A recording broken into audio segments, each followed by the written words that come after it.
All right, babies, ice is ready, and welcome back to a new episode of the Empty Netters podcast, and I am running on fumes. Yeah, you are, dude. Yeah, you are. Fresh. Aren't we all, though, really? Yeah, that's true. It's right after Thanksgiving. I'm fresh off of a plane from across the Atlantic. Spent some time in England. It was unbelievable. Sound like you're from London. Oh, you sound like you're from London, mate. Dude. Truly unbelievable times, and I'm pumped to be back here with you guys. Brian, you're smirking. What's going on with you? Well, I'm just really tired also because I was pretty sick over the weekend. And, like, everyone's sick. I'm pretty tired. I might go home now. Everyone is sick. Bry's tired. It's sick. Everybody's sick. Yeah. But I was just saying this to Brian. That's life, dude. It's between Thanksgiving and Christmas, so you're sick. Brian got a Z-Pack, though. Yeah, he sure did. I was attacking it. I had Tylenol, Z-Pack, Sudafed, emergency, everything. Whenever I get sick, I OD on all that stuff, too. And people are like, there's such thing as over-medicating. And I'm like this. There's such thing as shutting the fuck up, yeah. too, dude. I'm like, I hit the Robitussin. I hit the Dayquil. Yeah. I hit the Alka-Seltzer. I'm big on Alka-Seltzer these days. What? And then Alka-Seltzer cold and flu. Oh, shit. Okay. Phenomenal, dude. Wow. Phenomenal. Theraflu. You're a Theraflu guy. And I'm a big Theraflu guy. Yeah. I continue to play beer league till 2 a.m., get no sleep, and then drink too much. That's what I do when I'm sick. You're perennially sick. Yeah. When I'm sick, I drink too much. I drink more. And then, because I think it kills it. I think alcohol kills the common cold. Well, I'll tell you this. If you stay in a state of drunkenness, it's hard to know that you're sick. Yeah. You wouldn't know anything about this. I wouldn't know anything about that. Yeah. I actually DoorDashed Sudafed. That's how down bad I was. That's so soft, dude. That is fine. Get your Actually, bitch ass off. No, he wasn't spreading illness. He wasn't going into CVS and making everyone else sick. That's soft. No, I didn't have an option. I was here working on a Sunday after coming back from Vegas. Oh, you DoorDashed it to the office? Wow. Yeah. That's hard. Beast. Well, that's hard. Beast. That's hard. I was coming back from Vegas, 6th day with the red flags there. Got sick the last 2 days. Chills, fever, woke up at 4 a.m., took a cold bath to bring my fever down. Wow. Flew here Sunday, started working, and I was like just deathly ill, so I DoorDashed Sudafed. Dude, where did you take the cold bath? In your hotel room? In the hotel room, You just made a cold tub at your own? Yeah. You go down the hallway to the ice machine, fill that shit up. Beast. Yeah. Dude. That's good stuff. How was Thanksgiving? Other than being ill, it was pretty cool. Did you spend enough time with your dad, would you say? No, so I just told him, I got a text before I started this recording. My dad goes, tell the coworkers about your video, blah, blah, blah. Like, sorry we didn't spend enough time together over the weekend. And I was like heartbroken. Yeah, that's awful to hear from your father. Devastating text. Because like I didn't even think, I wasn't thinking that, but like he must have been thinking it. So now I'm like, oh, I didn't spend enough time with him. Yeah, like, you didn't spend enough time with him, and you feel like shit because you're not considering that you didn't. You're like, wait, did we not spend enough time together? What the hell? You keep this in mind when you go home for Christmas, Yeah, dude. That's all I'm going to say. Better log some time with your When dad. I text all my friends, I can't hang out with any of you. Yeah. Sorry. My dad thinks I'm neglecting him. Yeah. Terrible Holy shit, dude. Brutal text.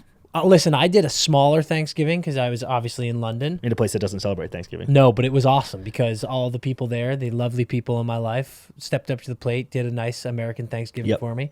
Because I did a smaller one, I made a turkey roulade. Yeah. As opposed to roasting a bird. turkey. It was unreal. Like really, really good. Yeah. I think I got to make more roulades in my life. Yeah. Why not? It was delicious. It was all of the Thanksgiving, it was the turkey, obviously. The stuffing was in there. There was a little bit of prosciutto in there and herb butter. And then the cranberry sauce and the gravy. It was like we were hitting everything. That's fancy. It was wonderful. nice. It was fancy, too. Yeah. Cooking it, I felt pretty cool. I was at Sandra's in Ohio, and I didn't have to cook anything for the first time in like a decade. That's huge. And that was money. I love that. I was just sitting on the couch watching football. And I was like, oh, I get it now. This is sick. I mean, that's money. Yeah. I mean, dude, Alice pulled out all the stops, brought out all the friends, made sure Thanksgiving was had. Biggest star in the house. Wow. It was unbelievable. Great stuff. Listen, we got to get into the No Bucky warm-up because we've got an unbelievable episode today. Youngest captain in Ottawa Senators history, Brady Tkachuk, joins the podcast today. Come on. Taps for that. You fucking want it. What did he say? Who wants it? Who fucking wants it? But let's get into the No Bucky warm-up, some quick hitter stuff here because we've got unbelievable stuff to talk about. We want to get right into that. Let's talk about angry Connor McDavid. Dude, Connor McDavid, the Oilers, I want to say, are like 6-4 in their last 10. So it's not even like they're that much of a turnaround. But he has 15 points in his last 5. He had 9 points in 2 games. And he's got 8. Is it 9? They had 9 in 2 games. I thought it was 8. He's 9 in 2 games. No, he had 5 and then 3 last night. Oh, yeah, but he had 4, then 5. He had 9 points in 2 games. I'm just saying he had a 9-point in 2-game run. Yep. Yeah, and he had 8 in his last 2. Yep. And also the shootout winner in the last game, beating Vegas. He is upset. we pissed him off. We've pissed off McDavid. Man, what's so funny is I loved it. People were showing the stats. It was like, the league point leaders, and Connor was like 59th or something. And then 3 games later, he's like tied for 9th. Yeah. And that's just how quick he can turn it on and change things around. It would be cool. We showed this through, I think the stat was through 18 games in a season. No team has ever made the playoffs when they've had the amount of points the Oilers had or less. Ooh.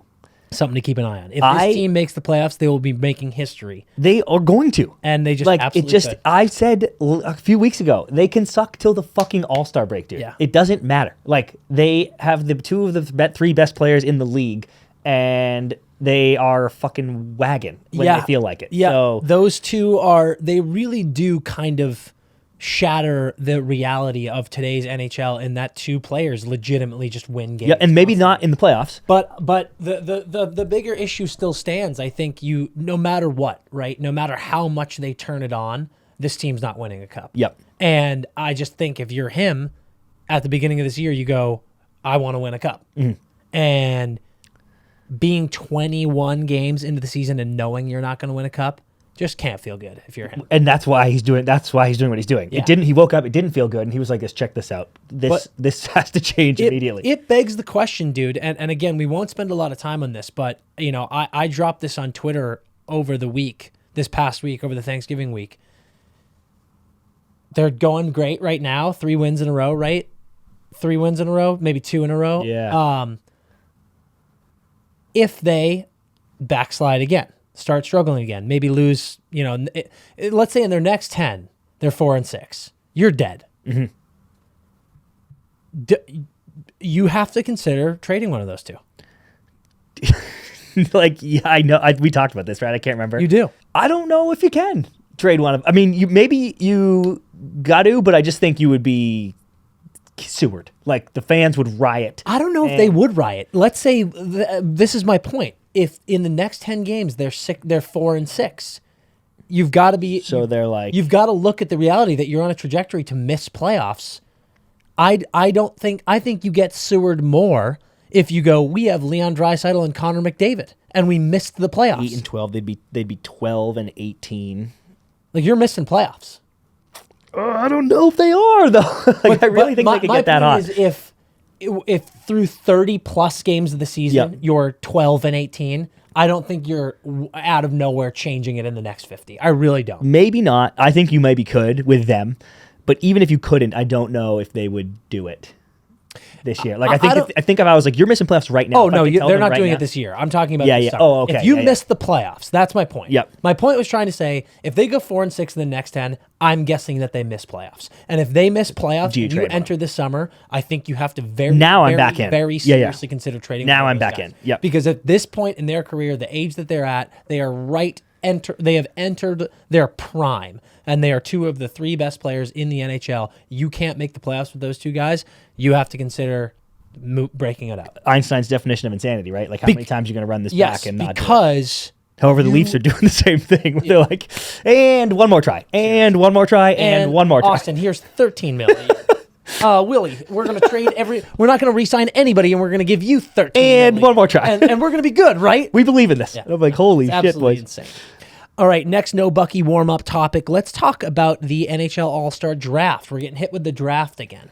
Yeah. All I wanted to say to you was it's 4 captains. They're getting like a celebrity pairing. Yep. I'm pretty sure I read they're not doing remember like Phil the Thrill got last pick and the first draft ever, and they were like, oh god, that was kind of awkward. And then the next year they were like, you actually get a car if you're last pick. And then Ovi was like, give me a car. Yeah. This year once it gets down to 4, the remaining 4 are just being assigned to teams by a special guest. So there's no last pick. Okay. Do you like it? I don't like it only because I really love the car thing. You want the car because I think there could be a cool scenario where you've got a rookie. who's making the Oh, All-Star sick. game. And I think it'd be sick if all the guys went like this. Hey, Let's get him a car. pick so-and-so last. Get Yeah. him a car. Hey, That's come a on, fun we can thing. afford a car. I think that's a fun thing. Yeah, bring that back because and I actually loved Steve Mayer, the NHL guy, was like, this adds an extra day to the festivities. Yeah, You know, like it's not just yeah. Skills Comp Friday, Game Saturday. Now we got fucking Thursday draft. A lot of shit going down in Toronto. Great venue, so it's going to be huge. Now, did it say they're doing celebrity coaches? Celebrity pair, like you get the 4 captains who are NHL guys get paired with a celebrity. So it's going to be a great dynamic watching them work together to make the picks. Who do you want those celebrities to be? Will Ferrell, Snoop Dogg, You can't be serious. Ryan Reynolds, The Weeknd. These can't be serious picks. Will Ferrell and Snoop Dogg. Will Ferrell, Snoop Dogg, The Weeknd, and Ryan Reynolds. Awful. What? I need it to be Tate McRae, Drake, Yep. Madison Beer, Okay. and give me Gosling. He's Canadian. He's Ken. Okay. I just want to say that Will Ferrell is one of the biggest hockey fans in the biz. I know, but we've done it, dude. Like, you got to add flavor. We're looking to gain new eyeballs, dude. And Will Ferrell is the best. He's so funny. But him being a celebrity, that's just it's not going to do anything. It's not going to bring Numby. Where this is Numby season. Snoop, Ryan, and The Weeknd all tried to buy the Senators. That's why I picked them. Yes. I think it'd be cool to get them up in Ontario at the All-Star event. They'd show out, dude. I mean, Ryan Reynolds is we're a in good Toronto, star. very specifically. That's Yeah. why you got to have Drake. Tate is a big hockey fan. Gotta have Drake. We've got Willie, who's obviously going to the All-Star game, who plays for the Toronto team, shouting out Madison Beer, talking Yep. to her on a FaceTime. That's an obvious one. Beerlander Okay, Beerlander, Beers, Tate. and Drake, and Tate. and Tate, and Tom Cruise. Just because I feel like it. Down. Okay. If you gave me 3 of my 4 Yeah. and I lose Gosling, that's a tough one. But if Tommy C is coming, Imagine if Tom Cruise was I'm there. happy, dude. That makes me happy. That his team would win for sure. Yeah.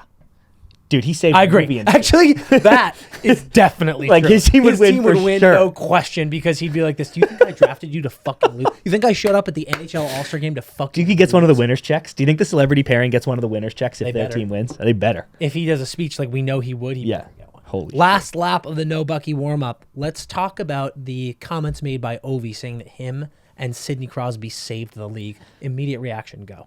They're correct. And that is the most obvious thing that has ever been said in a discussion talking about the NHL. Dude, I actually couldn't believe, no joke, that raised eyebrows. Like around the internet, around the interwebs, people were like, whoa. It even made people. It was so funny to me because it even made people go. Frankly, I'm embarrassed that we're even talking about it right now, as if it needed to be a discussion. I'm glad we both had the response that we did. I saw it and I went, yes, water is wet. Yeah, I know. Why are you even saying something Yeah. that's so obvious? But yeah, the fact that some people were like this. Do you think that that's true? In what world do you not? They were coming out of a lockout, a horrible lockout, and they were touted. Sid more so, because Ovi, I think hockey fans knew Ovi, and he went first, obviously, but I don't think the casuals were like, oh, Yep. here comes Alex Ovechkin. But they're like the 2 back-to-back first-round picks. Yep. And Immediately- first overall picks. Immediately both 100-point Dude, season. savages. Immediate. You know? On their team for whatever it is, 18 years Yep. now, just like legends, cups, MVPs. Yep. Sid's an assistant captain instantly. Ovi scoring goals from his back, winning Rookie of the Year. And then the bigger thing, dude, is last year, right, was the first year that we didn't have Ovi and Sid in the Yeah. playoffs in, what was it, 18 years, I think. It's insane. And then 17 also, maybe, yeah. they are both 36 plus.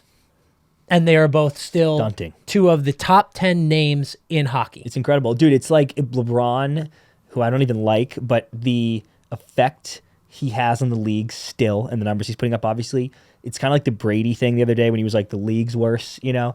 And, you know, you're probably an old man shouting at clouds at some point, but it's like the league has such young talent here and it's awesome. And you want to be like, right, those old guys are phased out. And I'm like, they're not, though. Like, they're still driving so much success on the ice, but also just viewership, fandom, everything. Look at, Legends. I mean, especially Sid this season, but just look at Legends. the numbers. They're still absolutely producing. They're both captains of their teams. The Tom Cruises of the NHL, you might say, You might say it. of the movie industry. Wouldn't be, yeah. Tom- What or- Tom yeah, Cruise yeah. did for movie theaters after COVID, Sid and Ovi did for the NHL. NHL after the lockout. And that's a fact, dude. Dude, and you cannot argue it. That is a fact. All right, let's strap on those buckets and let's get into the next segment.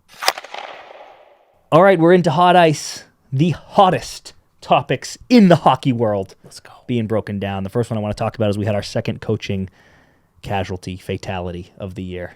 We sure did. Um, Dean Evason of the Wild Wild fired their coach. gassed.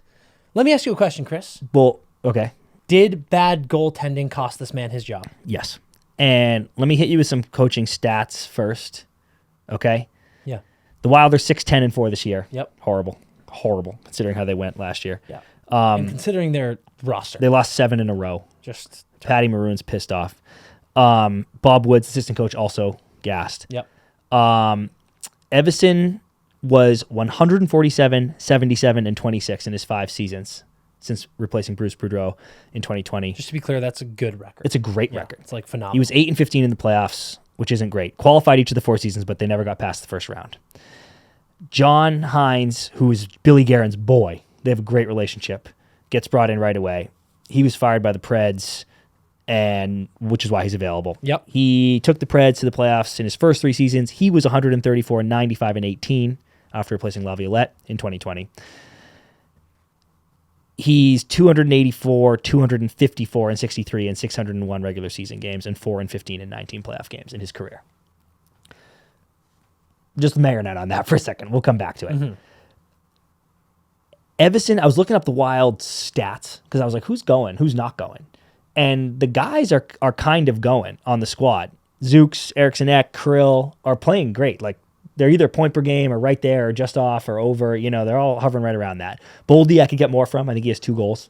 Yeah, I think he's got 2 and 7. But Boldy was injured. Yeah, he hasn't played 20. He's played back. 13. Yeah, he's got something. 9 points in 13 games. It's like, he'll heat up. Yep. Still. I can't remember genuinely where I had these guys in their preview. I think it was either in or in the wild card, you know? And that was literally solely based on how good Gus looked in between the pipes last year. Yeah. Like, I was like, this team is pretty good, but that kid is nasty. Yep. And might hit him. And Flower isn't even going to have to play half the games. He's going to play 25 games, 30 games. Gus is going to play 50 and be a stud. Would you like to hear their numbers? I was going to say, they each have 3 wins. Gus's save percentage is .886. Flowers is .875. That is one of the worst goalie tandems in the NHL, maybe the worst. Goals against Gus, 3.68. Flowers, 3.46. Horrific.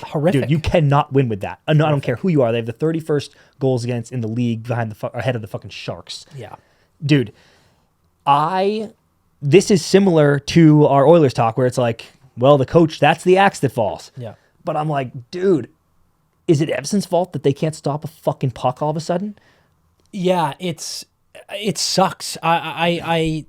You just mentioned it. It's just the same thing as Woodcroft. This is the easiest fire.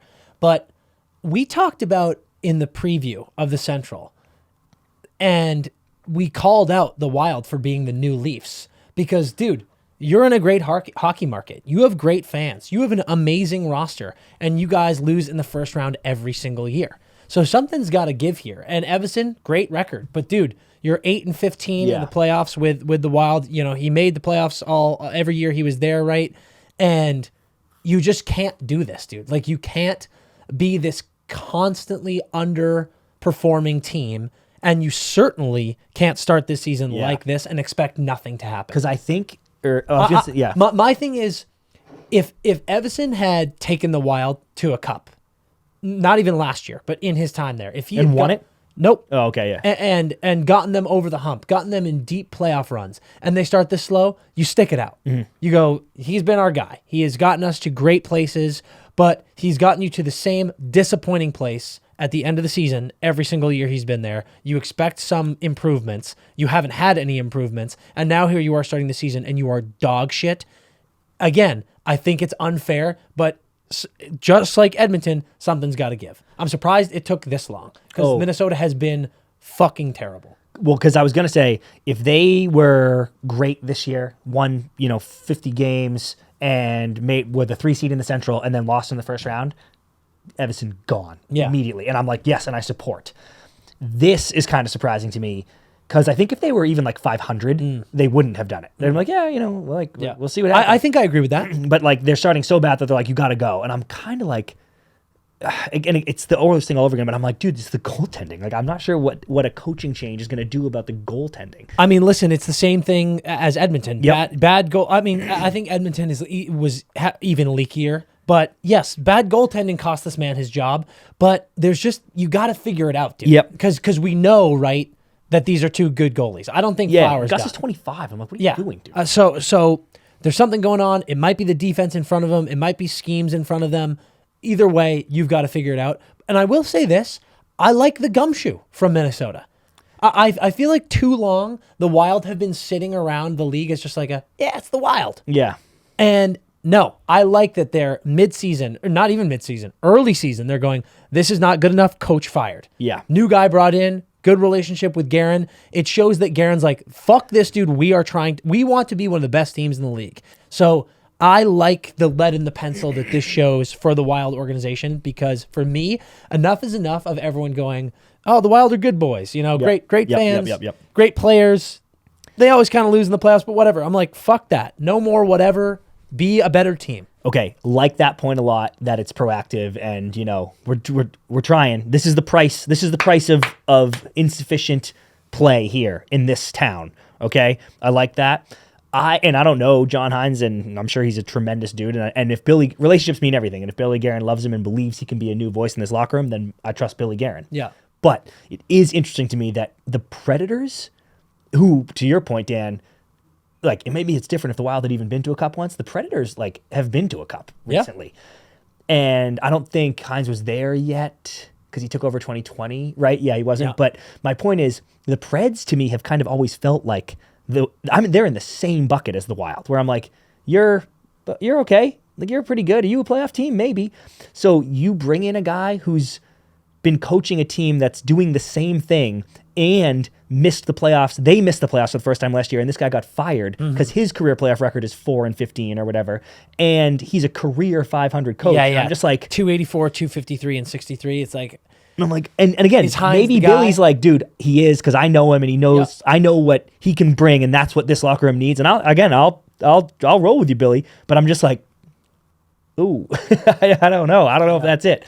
So I will feel bad for the Wild fans, and Evason if the Wild just continue to suck all year with Hines and miss the playoffs. And I'm like, okay, that was a big to do for nothing. Yeah, no, listen, it's a tough one, like we said. I agree with you. I'm not thrilled with the Hines hire. I don't look at it and go, oh, that's a fucking good hire. Exciting mind. I do like the Guerin relationship. I stick by what I said. I like the proactive nature of this move.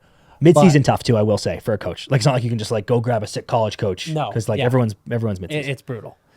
Staying in the general Midwest area, moving big on one. to the other biggest news going on. Patrick Kane is back in the NHL, and who called it?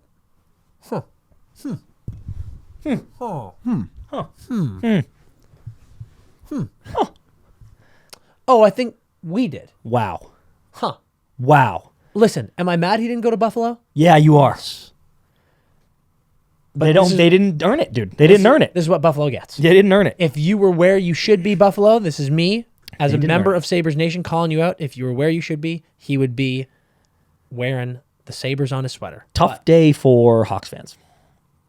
Just seeing Patty Kane. Imagine if I feel I've heard a lot of that, a lot of the like, God, them, and I just don't buy it. It's an you'd care a little bit, I think. If Marchand played for the Canadiens next year, wouldn't you be like? That's my point. Hawks, Detroit, I just don't think has that insane bad blood. Like I Detroit, think they do. Detroit feels way worse about Colorado. Way worse.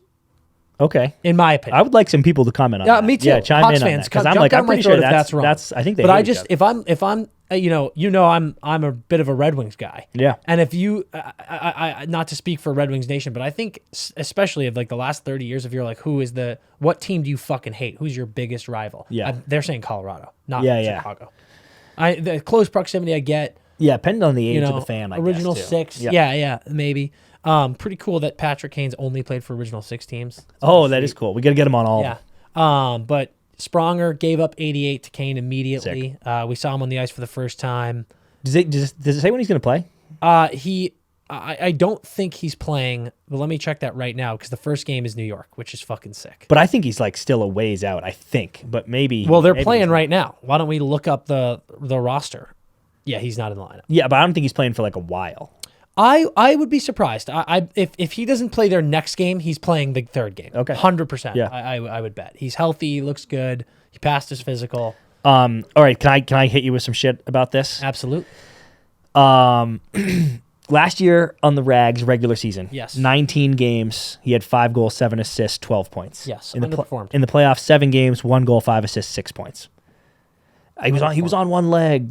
Yada yada. I heard all that shit. Definitely. Well, I know, but I'm saying he was. He had catastrophic hip Yep. surgery after that. But I'm saying he kind of maybe is still because that injury is catastrophic. Now maybe he's pain free now. Maybe, by the way, see Tuukka Rask. Yes. Like play one game and tell me if you're still pain free.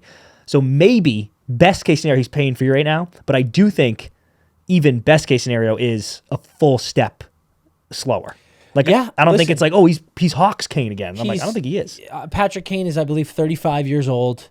Yeah, that sounds right. He just had one of the worst surgeries you can have as a hockey player. We've seen multiple players have this exact surgery and come back and just be a shell of themselves. Mm-hmm. You get Patrick Kane out there, all of a sudden he's back in NHL speed, NHL contact. It could all fall apart. Absolutely. I hope that doesn't happen. I know you hope that doesn't happen. I know every single Red Wings fan hope that doesn't happen. We've said it before on this show. I've said it a million times. You know, I've said this over the years, especially about the Yzer plan in Detroit. The NHL is better when the Detroit Red Wings are good. I've said that for a long time. I think the NHL is a more fun and exciting place when Patrick Kane is in it. Yeah, same. So having Patrick Kane on this team, playing with Dylan Larkin, Alex DeBrincat, you know that line's going to happen at some point. Okay, keep going. I'm going to ask That's you about so that. exciting. This is like we just mentioned. We're pumping our own tires here, but we've been calling this since last year. Yeah. I was saying Detroit, since the summer, I've been saying Detroit makes so much sense. And here we are. It's a little rattling for us that there are whispers that the two teams it came down to was Detroit and the Bruins, because that would have been fun. Would have been sick. But this one makes more sense to me. And it was cheap, eh? $2 million, I think. 2.75. Yeah, 2.75. I think that's more than a lot of people were saying 1. A lot Yeah. of people were going, he's going to go on a bargain. And I was like, there's no fucking way. I Yeah. was guessing 3 Yeah. somewhere. And that's why I said the list is going to be smaller than you think. And then when he signs for 2.75, that was correct. The list was way smaller. Yeah. All these people being like, he's going to go back to the Rangers. He's going to go to Toronto. Yeah. I'm like, no, I don't think Where, he's going to dude? take $1 million, dude. So there you go. So what I'm wondering, since there is room for him in the top 6, is do you rip that Kane, Larkin, Cat first line and just let it ride? Or do you kind of go like Kane and Cat because they get the chemistry, Larkin and Raymond because they get the chemistry, and balance it out a bit? So I don't think my big thing with this always is I don't think there's such thing as deading someone when you're talking about top 6. Yeah, fair. If someone's going from second line to third line, I think that is a significant enough change. But if you're still in the top 6, to me, you're getting power play time usually on one of the 2 units. I think top 6 gets similar type of minutes. I always love this when you look at great D cores. If you have 2 elite defensemen who both play the same shot, one of them's first pairing, one of them's second pairing. But they're probably going to have similar minutes. Yep. Like Lindholm and McAvoy in Boston play similar minutes. Oftentimes Lindholm has more minutes, and he's on the second pairing. So it can work that way. I think we've seen that Cat, Larkin, Raymond mixed up a little bit. I think you said Cat is the one who's been moved around Just the most. last couple games, yeah. Raymond and Larkin definitely have some time together. I saw an article saying like Raymond's been moved around a bit, but that might be when Larkin's injured or something like that. My point is, I think it behooves you to try the big line, quote unquote. If I'm Raymond and I have the chemistry I have with Larkin, I could see myself being pissed, but also I look at him and I'm like, you need to be elite on your own. Yeah. So maybe it'd be nice to see Raymond playing with Comfer, but you have to try Cat, Larkin, Kane, I think at least once to see if Kane and Cat have that chemistry together. However, if you can get a situation working where Larkin's on the first line with Raymond and someone else, and they're really producing, and then you can have a second line with Cat and Kane, and they're vibing, that's amazing. The thing that frightens me is how many times have I tweeted this year, oh, DeBrincat from Larkin from DeBrincat. Yep. Like, they are playing yes. insanely well together. That's the two that I wouldn't break up. So I just think it's stupid, frankly. Like, those two clearly buzz so well together. I think Larkin could play with anyone in the league, and who he would make them good. But I just look at the chemistry those two have, and I'm like, I would sooner hesitate to break up DeBrincat and Larkin than Larkin and Razor. So if you go the big line, you're golden. And by the way, then you have a wing on line 2 of Razor and Comfer, and you either bring up Rasmussen or Kopp, whoever's feeling second line center. And I'm like, that's a great line. So you're good. And I think you're right. It's worth it to try. If you balance it though, like, because Comfer's third on the team of forwards and points. So if you're like Razor, Larkin. Did I fucking snipe that, by the way, Comfer being awesome? Yes. I was like, this is one and of I've the been best saying that signings on of the fucking summer. Colorado for years. Yes, you have. If you're first line, you just bring Comfer up, and you're like Razor, Larkin, Comfer, line 1 now. And then you've got Kane and Cat. Wait. You're putting Comfer on the wing. Yeah. Okay. That's where he's been playing. Yeah, he has. So I'm like, boom, you put him, like, that is a sick line. And then Agreed. you've got Kane, Cat, and then bring, Rasmussen or Kopp or whoever the center is. But and I'm so glad you said this, because I was like, it would be kind of annoying, though, probably, if you're Larks, and you get this new toy who comes in and is nasty, and then you get Kane, and they're like, this, he plays with Kane now. And you're like, Yeah. Okay. Yeah. So, and obviously, and you could also say the same thing about Kane. You're like this. We have Patrick Kane now, and you don't get to play with him. you get 2 toys, and they're on the other line. You're like, what the fuck? Fuck you. Okay, that's kind of brutal. But you obviously know Larks is the type of guy, and anyone would be if it makes the team buzz. That's fantastic. I think we saw a lot of people on Twitter and a lot of people on IG in the DMs and in the comments, mostly salty fans of other teams, being like, this doesn't mean shit. They're not a contender, blah, blah, blah, blah, blah. As it stood yesterday, they were third in the Atlantic with games in hand. I think Detroit's just a little bit better than a lot of people think. Yep. And I do not think Patrick Kane is, with the injury situation and his age, I don't think he is the difference maker he was. Obviously, that's not a hot take to say. My bigger thing is I don't think he moves the needle this much. What's interesting is, does his presence round out the lines in a really, really meaningful way? That could be the big difference maker for this team of being like they are guaranteed in the playoffs. I hear that. I also I thought you were about to say this. This Detroit team, we've made this joke a while ago, like that none of them have been in the playoffs. Yeah. Detroit used to have like this culture. The Detroit drafted guy. Obviously, there are some Comfer's been in the playoffs. Yep. Yeah. But it's you look at like Larks, Sider, Raymond. You bring in Kane, who's got 3 cups and a ton of experience. Totally. That's huge. I love that. I think you bring in a little added pressure because everyone's like, oh, okay, because you're in it now. But you went and got Kane. And I'll just close with this though. A hobbled Patrick Kane scored 12 points in 19 games last year. So, like, even the people that are like, he doesn't have it anymore. I'm like, well, he has something. So, he's Patrick Kane. And he was playing awesome on Chicago before he got dealt. Yeah, so... You know what I really do love, too? And this is my last comment on this topic. He met with a lot of teams, and he had a lot of suitors. Yzerman and the Detroit team flew to Toronto to meet with him and talk to him and sold him on a project. Here's the thing. Patrick Kane is not coming back into this league to miss the playoffs. Yeah. So clearly, this Detroit management team went in and sold him on a pitch that included going, we are getting into the playoffs. Mm-hmm. And that fires me up. Yeah. Because it means that the Yzer plan is moving. They believe. Kane believes. So very exciting stuff. Yep. Another team in the Atlantic just got stronger. Guys, by now you know we've teamed up with BetMGM for this season. The no questions asked best betting platform on the internet, has every single game you could ever imagine, and of course, we're focused on the hockey stuff. We're making all the picks this season. We're getting into the betting slums with you guys. We're giving you the best picks, the overs, the unders, the money lines, the puck lines, all of the good stuff. BetMGM has you covered. And what you're going to do is you're going to sign up, you're going to get that app, and you're going to use promo code NETTERS, NETTERS. And here's what's going to happen. On your first wager, all you got to do is put down at least $10, and you can bet up to $1,500. And if you lose, you get it all back. If you win, beauty, it's all yours. This is a no-brainer. So go get that BetMGM app right now. Stop what you're doing. Go download it. Use that promo code NETTERS, and they've got you covered on that first bet up to $1,500. Get in on the action with us for the whole ride all season long. BetMGM.com for terms and conditions. 21 plus to wager. U.S. promotional offers not available in D.C., New York, or Ontario. Gambling problem? Call 1-800-GAMBLER. In Colorado, D.C., Illinois, Indiana, Kansas, Kentucky, Louisiana, Maryland, Mississippi, New Jersey, Nevada, Ohio, Pennsylvania, Tennessee, Virginia, West Virginia, Wyoming. Call 877-8-HOPE-NY or text HOPE-NY 467-369 in New York. Call 1-800-NEXT-STEP in Arizona, 1-800-327-5050 in Massachusetts, 1-800-BETS-OFF in Iowa, 1-800-270-7117 for confidential help in Michigan, in partnership with Kansas Crossing Casino and Hotel. Let's go over to the Hawks. We were just talking about them. Unfortunate thing that we have to talk about, but Corey Perry. we got to talk about it. Biggest news, no question about it. It's nuts that we had a week where Minnesota loses its coach. Patrick Kane finally signs with the team, and this was the you probably heard about this, Bri? Yeah, he definitely. Oh yeah. Come on.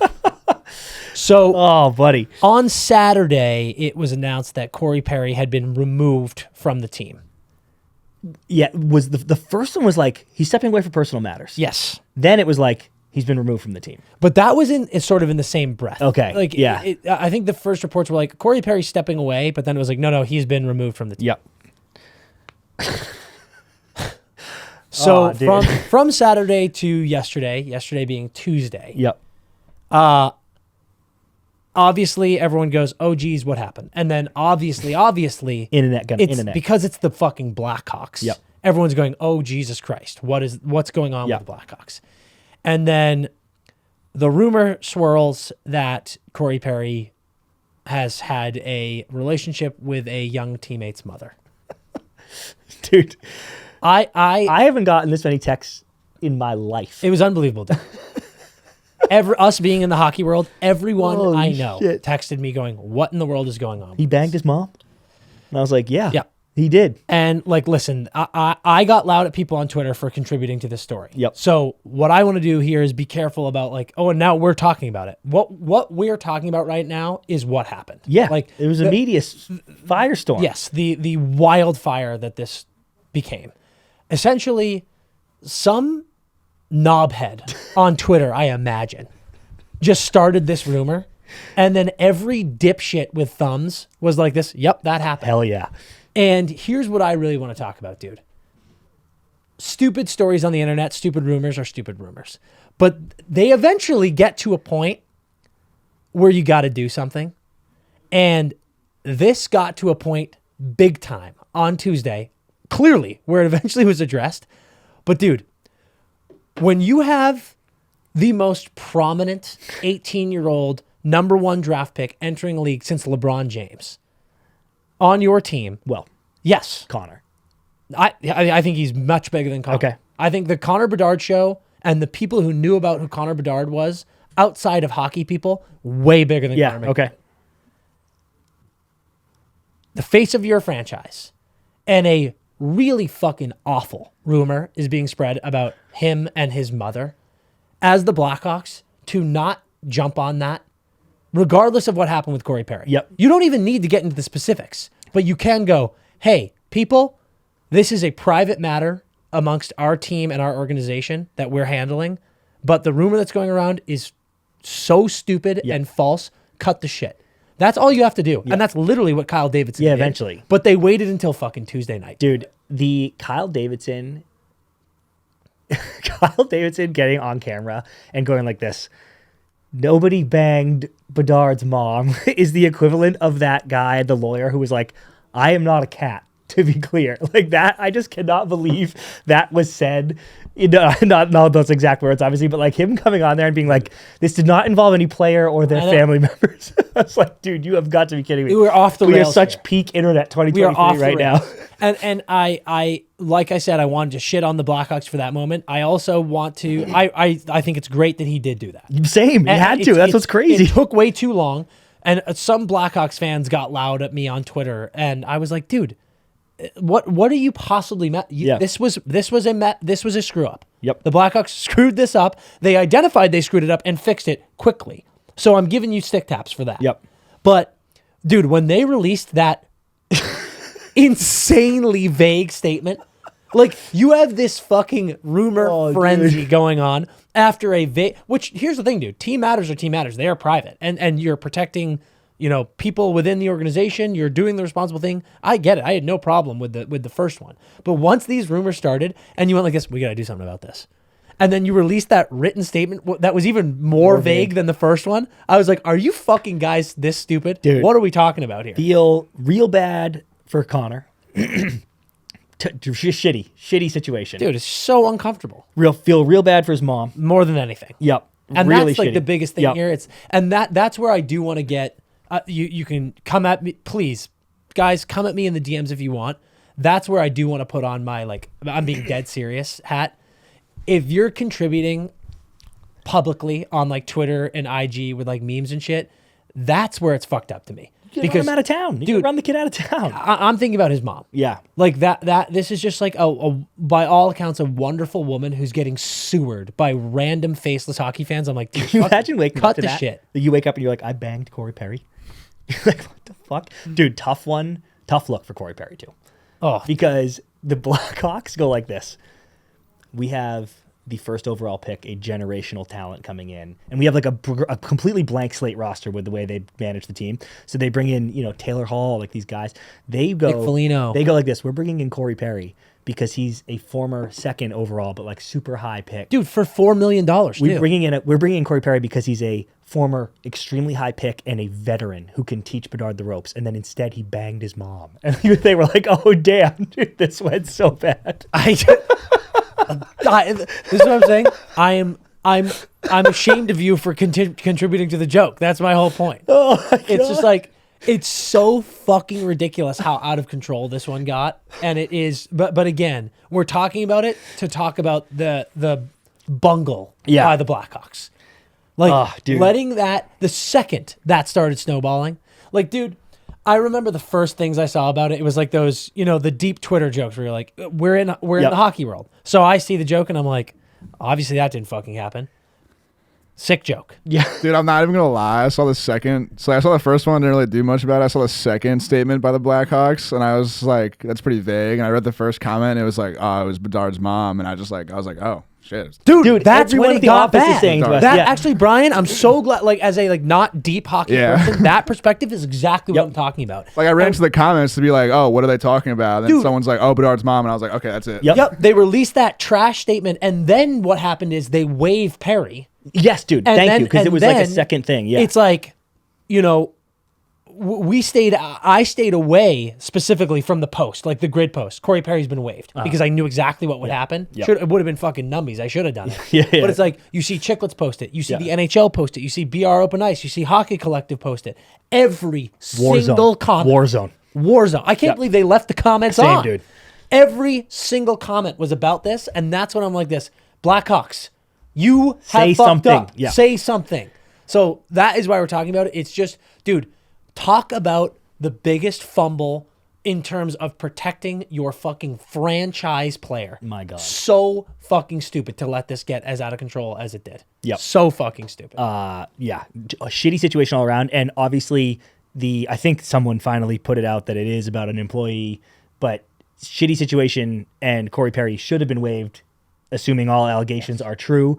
But I just feel bad for everybody, like his family, dude, it's him, awful. The Hawks, Connor, his family. I'm like, just a poopy situation all around. Yeah, and the roller coaster too. It's like something unfortunate happened. The Blackhawks dealt with it immediately. Yeah. Tons Good of point. credit. They reacted quick. Tons of credit to Good the point. Blackhawks. Handled it immediately. Then, because the internet is the biggest hellscape on earth, the dumbest, most absurd rumor ever starts spreading. And that is where I'm like this. I feel bad for Corey Perry. I feel bad for his family. I feel bad for Connor and his family. And then the Blackhawks really poorly handled the situation. And then they really, really poorly handled it. And then they handled it well. But like, the damage is done. Yeah. And it's just a fucking zoo. So Craziness.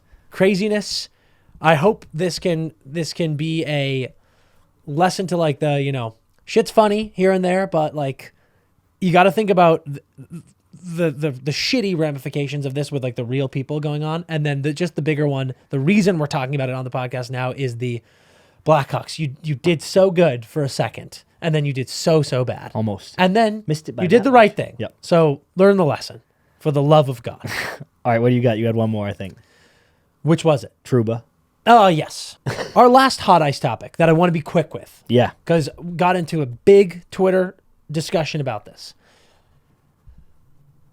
I want to talk about the Jacob Trouba situation. Mm-hmm. Last You were there, week, Bri. Yeah. Yeah. You were there. Yeah. Last week, at the top of the week, I tweeted something like, hot take to start your week, Jacob Trouba is not a dirty player. And I stand by that comment, but I want to discuss the topic. And this became so relevant because over the weekend, playing the Bruins, in a scrum in front of the net, Jacob Trouba, Paul Bunyan, Trent Frederick in the back of the head.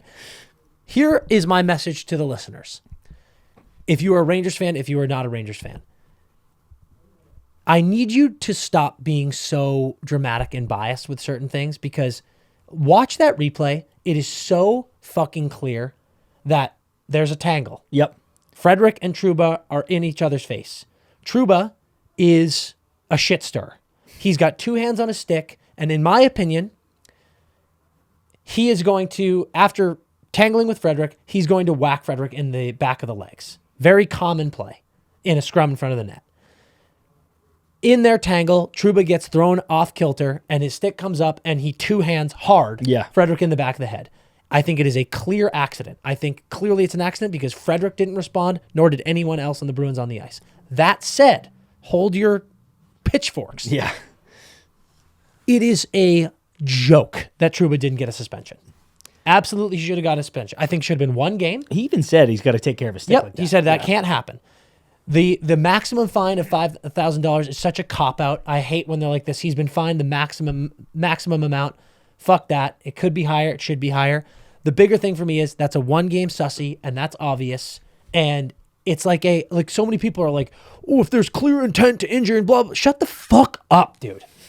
You don't have any idea how many suspensions happen when a guy hits someone from behind into the boards, clearly accidental. If it's an accident, there's no intent to injure, but you can still get a suspension because you need to send a message that can't happen. And when you do that, even if there is no intent, it makes a player go, even if I don't mean to do it, if I see a guy's back, hold up. Yep. Don't fucking staple someone to the boards if their back is turned to me. If there's a situation where I think they might turn, don't hit them because that situation could happen. Yep. It's the same thing. If you've got two hands on your stick and you're thinking about hitting somebody, you got to fucking control yourself. And if you accidentally hit them in the head or the face, you're fucking gassed. Mm-hmm.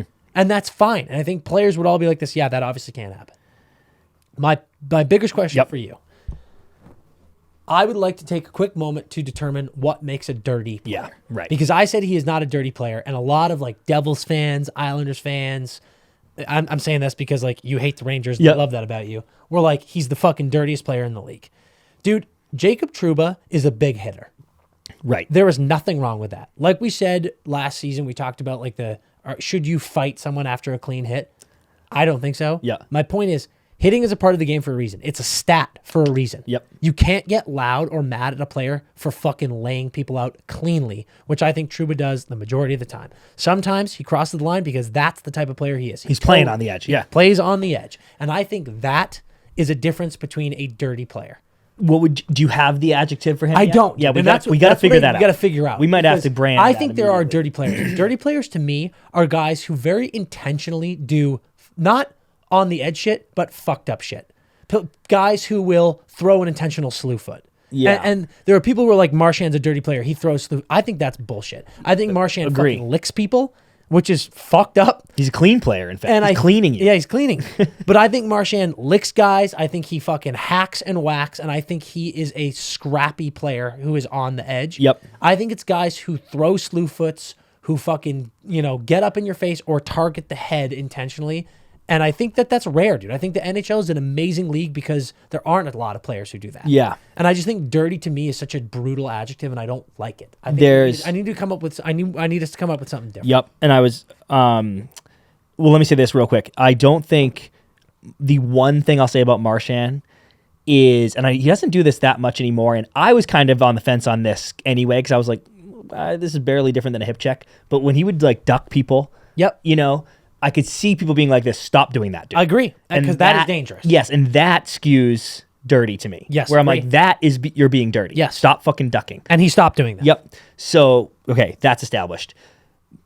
The Trouba thing is an interesting one because I think I'm on your side, but like Scott Stevens is an interesting case to me because in the era he played in, I feel like people would go, he was the Trouba of his generation. Like he was just a super hard hitter. Yeah, dude. yeah. And like, yeah, did he cross it a few times? Yeah, but he was on the line. He plays on the line. And I'm kind of like, Stevens was dirty though. Like that, my knee jerk is he was dirty. But if someone said the argument I just said to you, where I'm like, he was the Trouba though. Like, what do you see the difference? I would hear them because it was just different rules. Like, yes, Stevens was headhunting, but that wasn't even illegal yet. Like we thought that was a good hit. We were like, yeah, bury him in the head, dude, and he won't get up.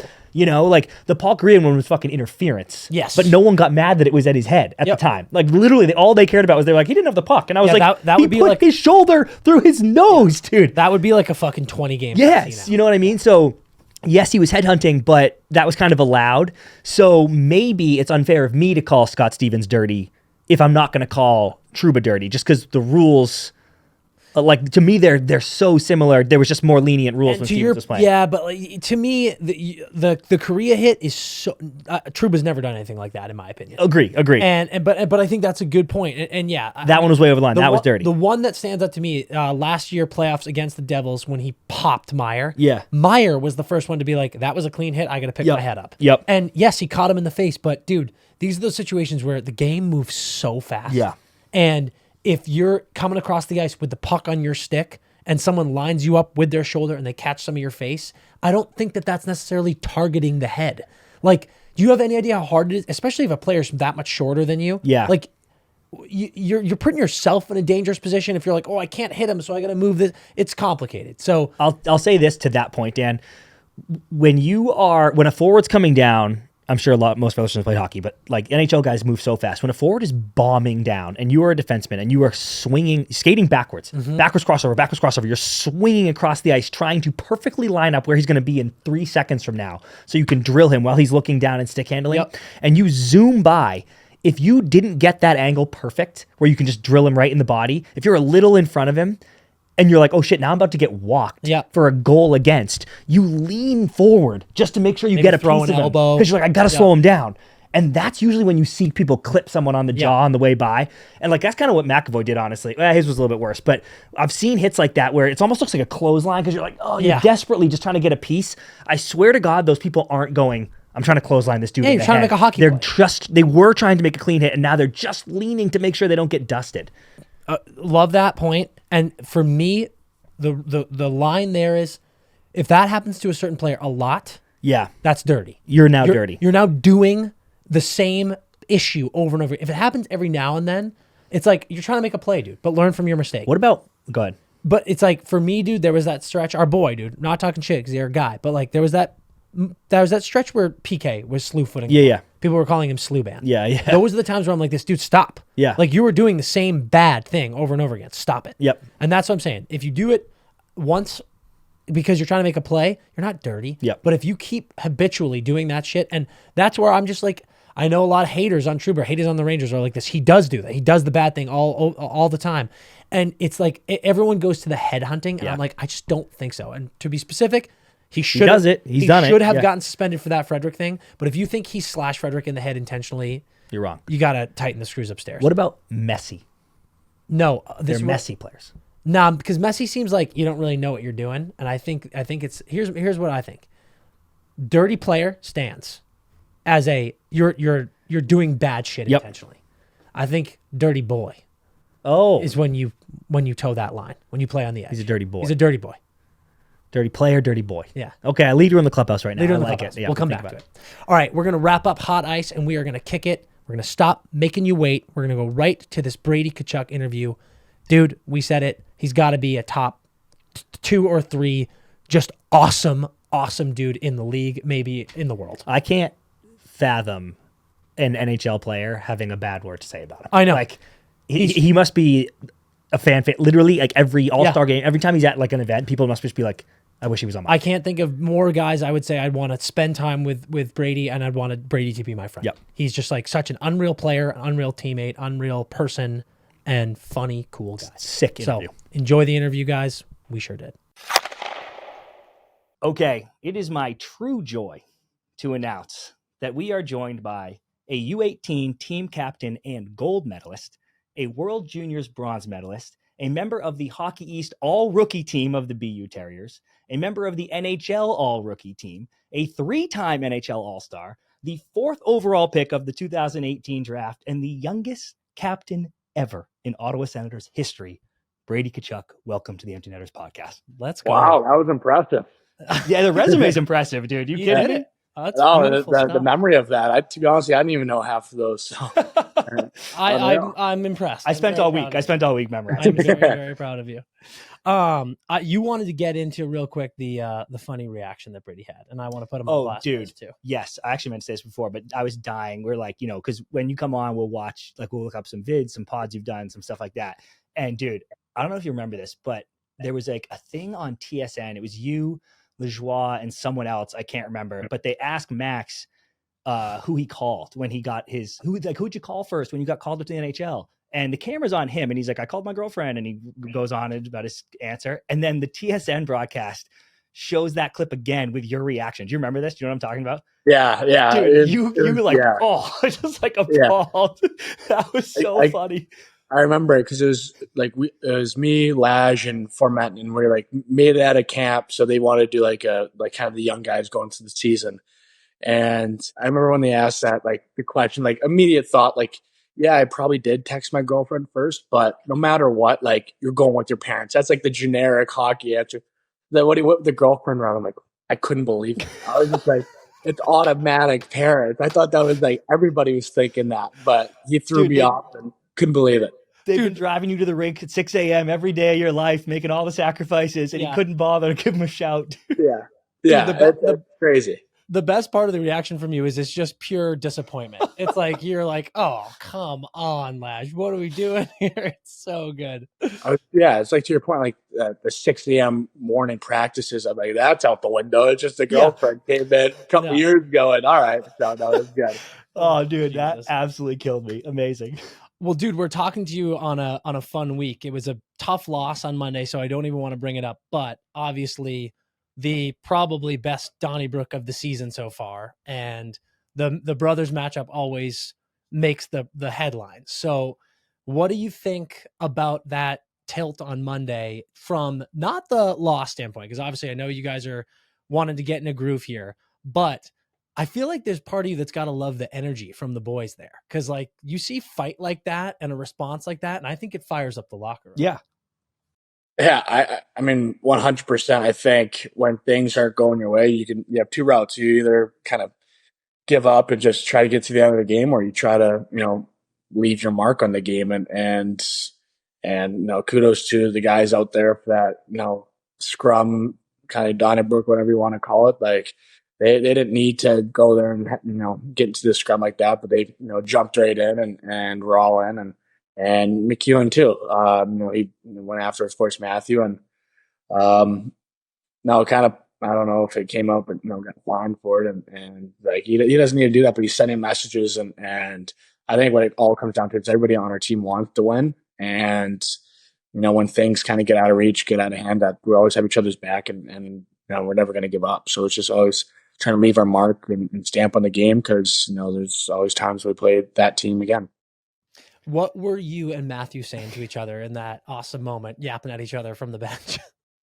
Yeah, I mean, I think the lip readers has said after he got jumped, he's going to go after some of our guys. And I was like, if you do that, then I will. And so it's just kind of, but after the game, we were just laughing and just, it's back-to-back shenanigans the last few times we played against each other. So, the last time we played, got kicked out halfway through the game. And yes, sir. I was watching the game in the box with all the family and friends that came. So it was just, of course, back-to-back shenanigans. And hopefully it doesn't keep continuing, but I feel like that's the trend that we're always going to have. Yeah, I think I've got bad news for you. It's definitely going to. That's what I really want to know. What does the family group chat look like after a game like that? Yeah, well, my sister wasn't here for it, so of course, my parents and grandparents are there, and shit, my sister just texted me in the group chat, like, what is going on right now? And so, right. So we thought that it was hilarious. And then after the game, it was just like the recap with the whole family. And then didn't know at the time, of course, but my grandma's been all over, Dude. that TV. And like, she's like, oh my God, I can't believe it. Are you kidding me? And she's with their Boston accent too. So, so we're all kind of making a big joke of that, and it's a lot of good laughs after that. That's what I wanted to know. Geraldine was at the game, and yeah, I feel like that's the with all the energy going back and forth. If grandma comes down to the locker room after that, you just put your head down. Yeah. Like, sorry. Yeah, that's what I thought we were getting, but she was like, "Oh my God, that was the craziest game ever! I couldn't believe it." And then all of a sudden, the pictures of her started coming to the media, so she couldn't believe that as well. So she was like, "Oh my God, I'm so embarrassed," but we all kind of made a big joke of it. Yeah, Dude, I knew it because they kept making it seem like she was appalled on TV. They're like, "Oh my God," in front of their grandmother. But I was like, "She's loving this, dude. This is great action." Yeah. 100%. Yeah. Yeah, she was like, oh, hopefully they're safe, but this is definitely one of the most entertaining Monday nights I've been a part of. Yeah. Dude, somebody I saw. She's from Boston, dude. Yeah, she's seen plenty of hockey That's scrums, fine. dude, for sure. I saw some hilarious thing on Instagram or Twitter or something that was like a picture of your guys' benches, and there's like 3 dudes on the bench, Yeah. and it was like, it looks like an 11:30 beer league game. I was like, it does, dude. You got 8 guys left. It's ridiculous. Yeah, the guys that talk about that, there's, I think, another forward line and another B pair, and that was it. So Yeah. I don't know, like, I see the picture, like you said, half the guys are watching in the lounge back there. Yeah. So I'm like, it looks like guys are getting their ice time that they want. Yeah. Yes. Oh my God. Yeah. So true. Anytime you can get an NHL ref to be like, everyone on the ice has a 10-minute major, you did something right. That was pretty sick. Yeah, no doubt about it. Yeah. Okay. So I want to flash back for a little bit, dude.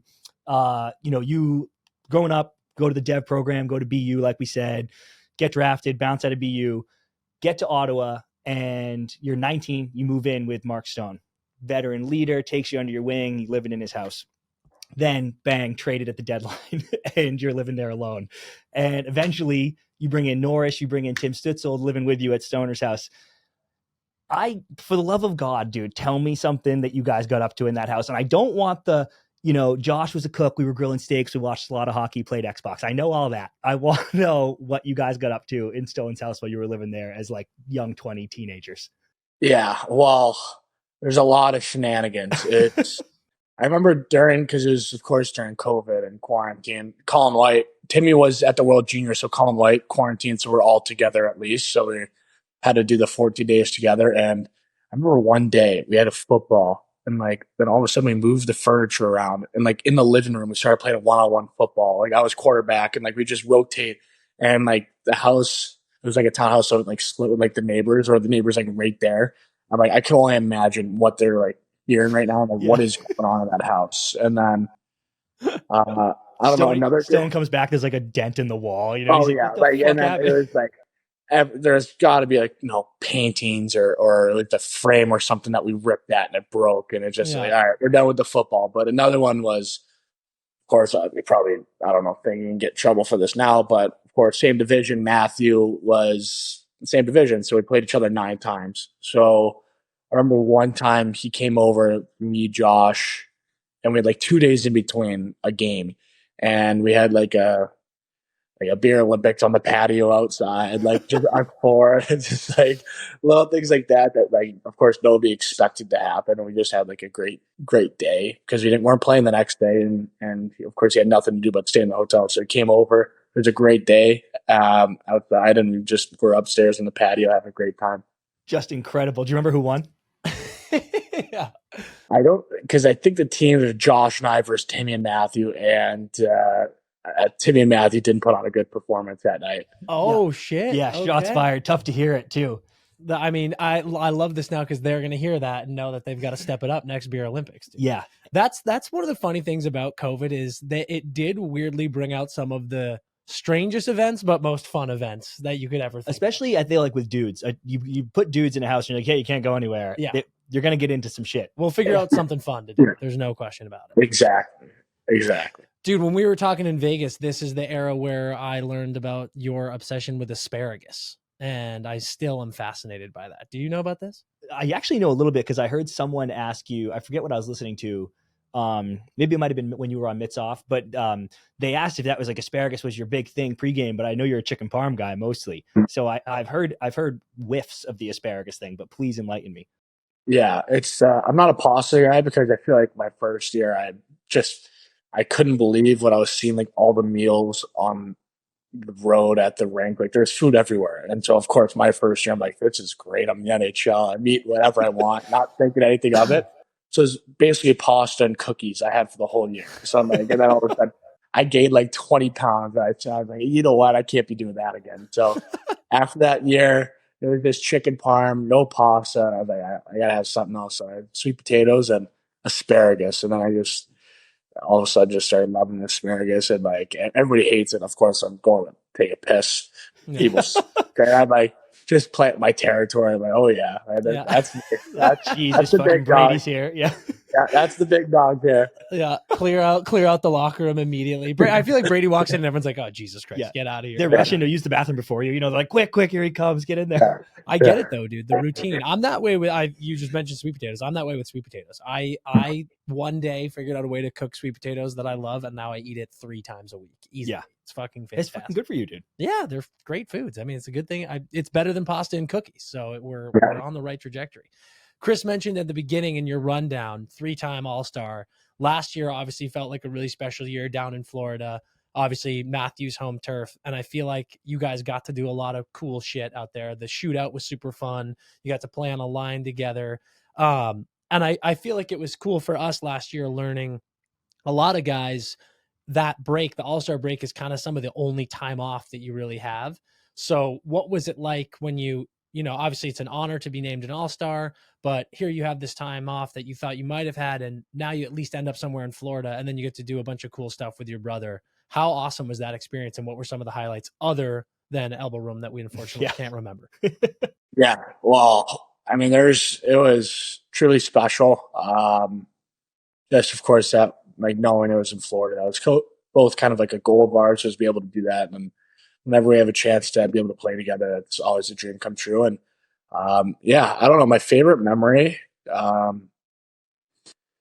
don't know. There's a lot of fun times. Like Matthew hosted kind of a big party on Wednesday when everybody got in, family and friends, and that was a lot of fun. We had like the sushi guy come in from Miami, and it's some of the best I've ever had. And of course, a little elbow sesh Thursday, and probably Friday and Saturday. No, but but actually, no, we were there. But no, we just had just great times, sharing that moment with family, friends, and all the people that kind of traveled in. It was unreal, and of course, it was easy from there to go on vacation to Bahamas after. But like you said, it's a chance for guys to kind of unwind and regroup for that last little push of the season. So to be able to have that with the family and then kind of relax too in the process of being in Florida, it was unreal. How easy is it to snap out of in-season mode when you do something like the All-Star game? Because obviously a lot of you guys, I feel like you especially, there's a ton of guys in the league who are there who you played in college with or, growing up with. So a lot of guys played at the dev program together, things like that. And all of a sudden you're on a team together, you're hanging out, gassing beers together. Does an event like that, do you just immediately snap out of that competition mindset of the season? Or is there still a little bit of bad blood every now and then? I think it's more, for me, it's just great to see, people I haven't seen in a while that, I've crossed paths with in the past. And, of course, the hockey world is so small. So to be able to see people that you don't get to see on a regular basis is always awesome. But, I feel like once you get to the games, though, and you see that, the bonus and the check at the end of the $1 million, you're like, all right, might as well just, now that you're here, you might as well try to win the thing. So I know last year it kind of got competitive that we weren't really fooling around. We were just like, all right, let's go and win this thing. So that was pretty cool, pretty fun. And definitely a lot of great memories. I think that's the best way to be. You're there, too. Might as well go get light it. it up. Go get it. Okay, I want to talk about another big life event, dude. You and Emma got married this summer. Congratulations, bud. It's pretty sick. Thank you. Yeah, it was an awesome day. Yeah. Where was that? It was just outside of Morristown, New Jersey. So she's from Emma's from New Jersey and kind of from the beach. So it was like a little place, and I don't even know how to really describe it, like a park woods, and it turned out to be unreal. Yeah, gorgeous venue. Emma obviously picked that one. Yeah. Oh yeah, just I did the old walk through the courtesy walk through that. Yeah. But it was all good. Decision was made. I'm like, Sounds good. You just got to show up, put your suit on. It's fucking great. Yeah. Okay, here's my first question about the wedding. Obviously, during the finals, there was like every 5 seconds that someone could talk about it. They were like, "Well, Matthew and Mark Stone are both groomsmen in Brady's wedding this summer. We'll see how that goes down." Were there a million jokes told about that in the speeches at the rehearsal dinner and the wedding, or were there zero jokes? Because I feel like it was one or the other. Yeah, there was zero. Like it wasn't even mentioned. Like the first time we were all together was the bachelor party in Miami, and like not one time was it ever discussed or joked around about. It was just like one of those things that we're all happy for Mark that he got the one. Disappointed that of course Matthew got them close, but I think everybody realizes that it's everybody's dream to win. So for Mark to be able to win it for this first time, it was pretty cool to see. Yeah, for sure. I knew that was going to be the case. Yeah. And then, okay, second question. Can you hit us with some highlights, dude? How was Matthew's speech? Who was lighting up the dance floor? Because the pic of you in the vest, like we were saying, you in the vest shirtless on everyone's shoulders is iconic, amazing. So yeah, hit us with some dance floor highlights and some speech highlights. Matthew's speech was great. He didn't prepare anything. He just was winging it. I think he's pretty good at that stuff. Just kind of winging it. I think his crutch though is that just you're my best friend, and he's maybe said that 10 times. So I think whenever he's like pausing, thinking about like another thing, that was just his go-to. But so we all kind of made fun of him after that. But I'm trying to think of some good. There were some good dance circles. I think everybody got a piece of the middle of the circle, had their time to shine. Yeah. There's a couple of dancers I actually had never seen before that I'm definitely taking with me moving forward. There's like tell me more. Yeah, one of my college best buddies at BU, Casper Cockensalo, like got into the dance circle, put his like beer down on the floor and started like doing like his foot over like little hurdles and like doing like his skating stride around it. And I thought like everybody was loving it. So I'm like, that is one of the best dancers I've ever seen. Stealing that one? Yeah, that's solid. Yeah. And then he'd go on like his hands and knees, like not use his hands, like grab the beer and just like chugged it. It was just like everybody went nuts for it. I couldn't believe it. Legend, dude. What a wedding. When you have a layered dance move like that, where you got a prop and you think they're done with it, and then they pull something like that, that's a showstopper. Iconic. That's really, really good stuff. Oh, yeah. Also, Matthew on that speech, that's tugging at the heartstrings and also a little manipulative. I like it. Yeah. It's like his like every time he's about to he's like, "You're my best friend." It's like exactly. Just into his next thought. Yeah. Because family were eating that up. They were like, "Oh God, this is so special." Dude, Brady's just fucking laughing at him. My dad too. That was my dad too. Like always, I gotta move on from the "you're my best friend." All right. Good. Yeah. Yeah. Big Walt's like, "Yeah, we already heard that one, Matthew. Let's move it along here, buddy." Incredible. Quirky, selfish question for me, because this is my favorite part of weddings. What were the passed around appetizers during cocktail hour? Oh yeah. I mean, there's like a carving station, a pasta station. I don't even know because it was just too busy. You don't even get to eat at your wedding, so yeah. People are talking about the carving station, the pasta. I'm like, there's food out. Like I didn't even have a chance to even look at it. I think there's like an oyster. I don't even. To be honest, I don't know. Damn. And whatever kind of happened at the wedding, it was my first time kind of knowing or experiencing it. So I was like, oh, this was great. It was a nice surprise for me too. So I didn't prepare anything for anybody. So it was Emma did a great job doing it because I had nothing to do with it. Dude, I love the idea that Emma literally planned so much that Brady, like, he gets dinner served and he's like, "Oh shit, we have steak." Like, he literally doesn't know what's coming. Holy cow, that food's unbelievable. That is the funny part. If you're in the wedding party, or obviously if it's your wedding, you go and do all the pictures and everyone's getting boozed up and eating all the food, and you're like, "Fuck, I want some of that." I'm going to give someone a task at my wedding to make me a plate. Yeah, put it aside. Good one. Yeah, that's a good plan. Dude, the Mr. Brightside moment for you obviously was a gas, but I have to bring up, because you both have a funny now Mr. Brightside thing. So That's my favorite band of all time. I've seen them multiple times live. Seeing you jamming out to that pumped me up. This fucking idiot. Every single time. You know that app Shazam? Oh yeah. Every single time we're at a very populated place and that song comes on, it's like, you know, a massive bar or like a you know, huge party. He pulls out his phone and opens Shazam and go and like puts it up like this. So everyone, no matter what, everyone in the bar or the party sees it and they immediately are like, do you not know this fucking song? And he just gets yelled at by dozens of people and it's all for a bit. And I've seen it now 50 times and it's somehow funny. Kills every time. Kills every time. That is an all-time move. It truly is, dude.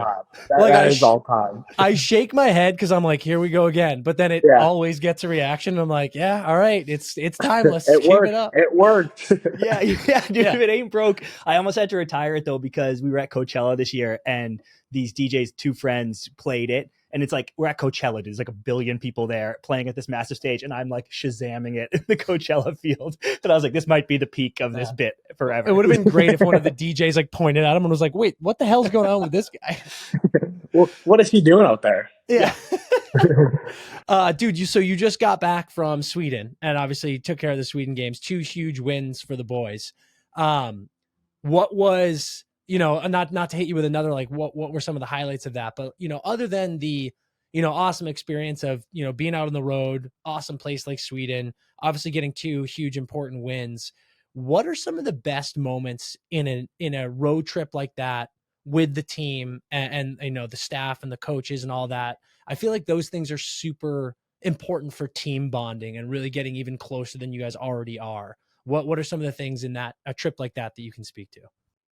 It was unreal. It was no, I think for the most important, and I think this is kind of our whole team thought about this, is how special it was for guys like, you know, Brandstrom and Anton Forsberg, guys that are, you know, from Sweden and had family and friends there that don't get to experience NHL on a day-to-day basis, and for them to come and kind of be able to watch, you know, an NHL game and big games for all that matters, and see how happy they were that they got to share that with their family and friends. That was pretty cool to be a part of. And then for us as a team, they set up some team dinners for us that were sick, unreal, and some good times too while we're just kind of getting adjusted, and they took care of us and showed us, you know, the good spots and set up some pretty good nights. So it was a lot of fun, and of course, most important, were 2 big wins. 2 huge dubs, dude. Yeah. You'd been there before, right? I've been to a little bit north for the UX program. I think it was like a U18 5 Nations or something. So, and at that time it was hotel rank. It was just strictly business. So were there any highlights of just, you know, off the ice things that you did while you were there? Did you have time to sightsee around, or was it just in and out?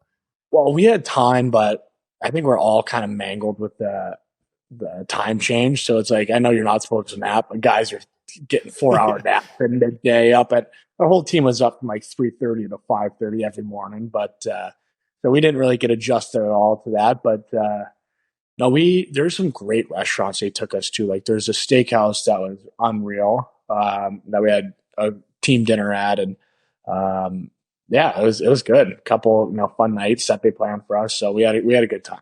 Well, is the cuisine, and you would know maybe, is the cuisine about the same? Like, are you eating just like steak and sweet potatoes, or are you eating like horses? Yeah, no. There's some restaurants that I know some of our trainers went to that were eating like reindeer and elk and reindeer are big. Yeah, but we just kept it at guys. Asparagus.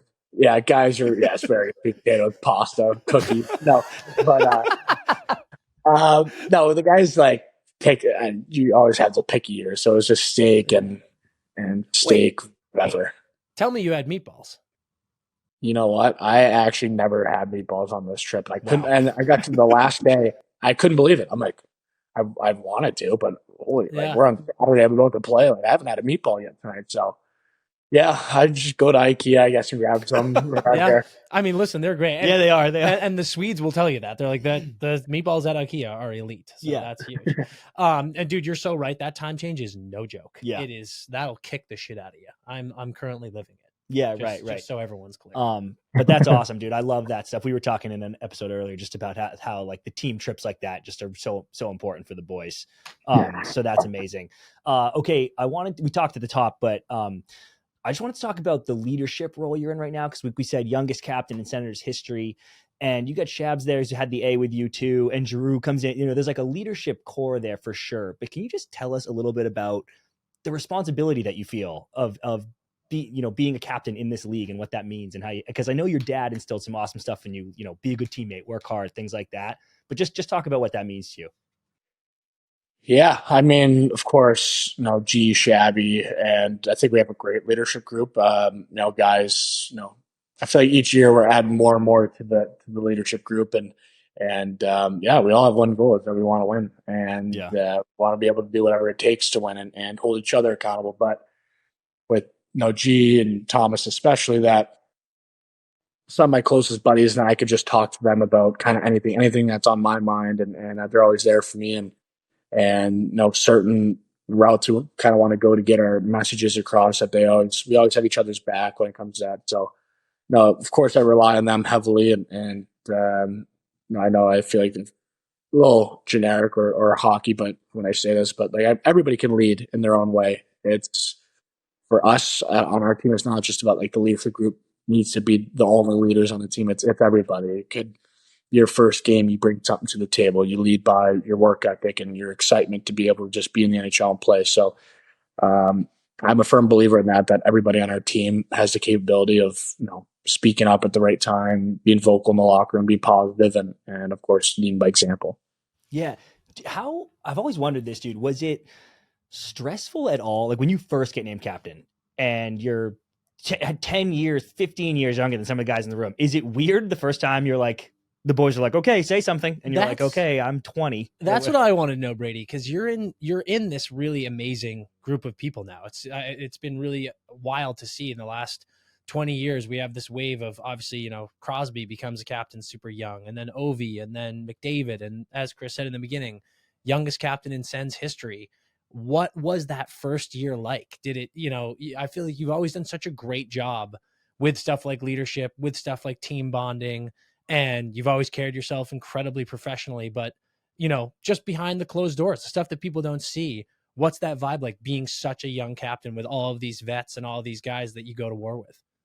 Yeah, I think the first year, it's still always things to learn and an adjustment every single day, every year. And the first year, it's for me, it was an adjustment because I signed late and then I missed camp, so I felt like I was missed a lot of quality time with my teammates, and felt like I missed a lot of good memories and stuff that they've gone through in the grind of camp and kind of that. So it was tough, kind of coming back, signing, and then a couple weeks later being named captain. It's obviously I want to just be able to find my game too, because at that time I missed camp, so I was kind of off to a slow start, and I think when it comes like that, I feel like the biggest thing guys worry about is demanding things from others when you're not doing it yourself. So when you're struggling, it's hard to hold other people accountable because you're not playing great, or you're trying to find a way to make an impact, but it's almost like it feels like it's impossible. So that was an adjustment. That's when I relied on guys like Shabby who, helped me out and delivering messages and stuff like that. And over time, just get more and more comfortable with myself. And then all of a sudden G coming in and I relied on him heavily last year, this year. And he's helped me out tremendously and everything, and just being able to rely on him and the past things that he's learned. And I think with the group we have now, it's you could probably put the C on a lot of guys' jerseys, and they'd be well deserved to have it. So I'm very lucky to have those guys and be able to kind of use them, and that's great because we're all on the same wavelength, same path of what we want to accomplish here. And I know things aren't looking great right now, or kind of it's a magnifying glass first year with pressure expectations, but I feel like the tide's going to turn here pretty quick, getting guys back, and kind of away we go here soon. Well, that's a perfect transition because, you talk about guys like G. I was actually just thinking, you look at a guy like G, who's, a very possible future Hall of Famer, longtime captain of the Flyers, comes over, and Brady's like, well, I'm the captain now, bitch. Fuck. Yeah. It's Dude, like, when obviously you're not like that, but I always laugh about those situations when it's like you get this great veteran in and you have a young captain of this really up and coming young team. It's such a fun switch. when G isn't being a super helpful leader, which I'm sure he is most of the time, is he a great ball buster internally? Like I've seen all his shit talking on the ice to opponents, but does he bust your guys' balls internally too? Oh, it's every day. But he's like, he's got that like serious card. So it's like he will come in like when he's dialed in or somewhere. I don't even know if it's like, he's always like, no matter what you say, like, oh, I'm not feeling well. I think I'm getting sick. He's like, it's just a mindset, bro. It's just a mindset. And it's just like, all right, Like, G, don't be a hero here. Settle down right now. But, no, he's great. But it's like nonstop with him. It's like some days he'll just kind of give you the cold shoulder, but he's joking. And he's just like, oh, how you doing, G? He's like, I couldn't be better. And it's just as stern of a face. I couldn't, happiest guy in the room. And he just refuses to smile. So he just does little things that are just so funny. As much as he gives it to everybody else, a lot of guys give it to him too. And like we always say, the French Canadian accent makes it all so much funnier when he's doing. I imagine when he's doing the serious straight face shit, you're like, "Shut up, dude. What's going on here?" But like we said, that perfect transition. You just mentioned, things haven't started the way you guys want, but you also mentioned which I think is such a great comment, that you could throw the C on anyone's sweater in that locker room. That is such a great feeling when you have a team that has that vibe. And I want to know about what that vibe is currently in the locker room with the guys. You just mentioned some people are coming back from injury, which is an amazing feeling. You've got the talent there. It sounds like you've got the chemistry there. How's everyone feeling right now for headed into, second half of the first half of the season here? Yeah, well, I know I could speak for myself. Our schedule has been kind of weird. It's like we play like a college schedule. We play 2 games and then we have 5 days off, and then we have a game, 3 days off. So it's like, it's hard to kind of really find like mojo. And then of course Sweden, like there's 5 days before the games and then there's 5 days after. So it kind of like, there's no really flow into our schedule. But now that we have 15, 16 games in the month of December, like it's grind time. I feel like that's when we can start just playing, is that, rely on our youth and being able to recover quicker and just kind of going back into games, not thinking about previous games, just focus on always, that game, then the next game. So I think that's going to really help us kind of get into this wild schedule coming up, and that we could just start rolling and start, feeling good about our game, doing little things, maybe grind one out, and then just kind of building off that. So it's gonna be nice. I'm going to start getting flow in the schedule in our games, and just get to be playing a lot, which that's what we want to do. How do you guys do that mentally? Because last year, the end of the season, you had such an unreal run that was leading right up to a hopeful playoff push. You guys aren't in the standings right now where you want to be. You're in one of the hardest divisions, no question about it. But I know that every single one of you guys expects to make the playoffs, wants to make the playoffs. So what's that mindset right now going into this grind of December and then into the new year? Yeah, to piggyback on that, Brady, is it like, because it's still early relatively, but what do you like start feeling a little if you start 10 games slow, you're like, whatever, but like, does it start to snap in around 20 games where we're like, yo, fuck, we gotta go here? Yeah, well, I just know, like, looking at standings, like we got a lot of games in hand on teams. So it's absolutely.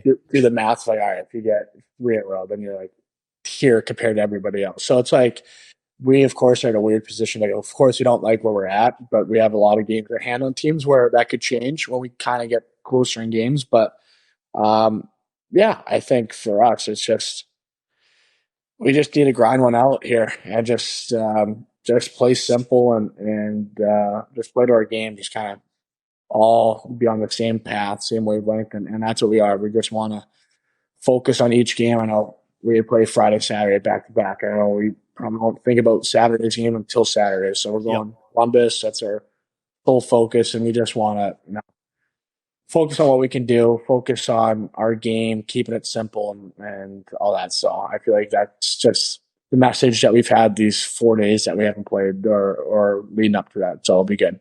Yeah, the belief's there. We all know that. You guys brought it. Yeah. You get the full season of Chikrin, bad Vlad's here, goalie help. You guys are going to be buzzing. You just get hot a little bit.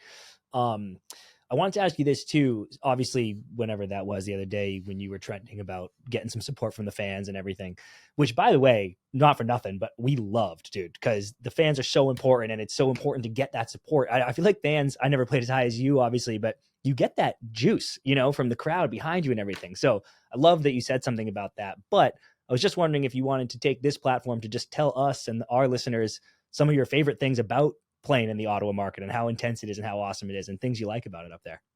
Yeah, it's unreal. And like you said, like we rely on the fans so much. Like that's the reason why we play. It's the support and being able to accomplish our dreams for the community and sharing those memories with the communities. Because I hear about the playoff runs that the Sens have been on and how the city goes crazy for that. And I know for me that's kind of consumed my summer and kind of has been my motivation. Of course, seeing Matthew do it in Fort Lauderdale and seeing the beach be signs of the Panthers that you would expect. But I think for the fan base, it's how passionate they are, and for the people that grinded out the rebuild and kind of seeing it come to that next phase of now we're back and we're trying to push for what we want to accomplish. It's some of these last two home openers, the crowds have been absolutely unbelievable, and that's I feel like as close as it's going to get to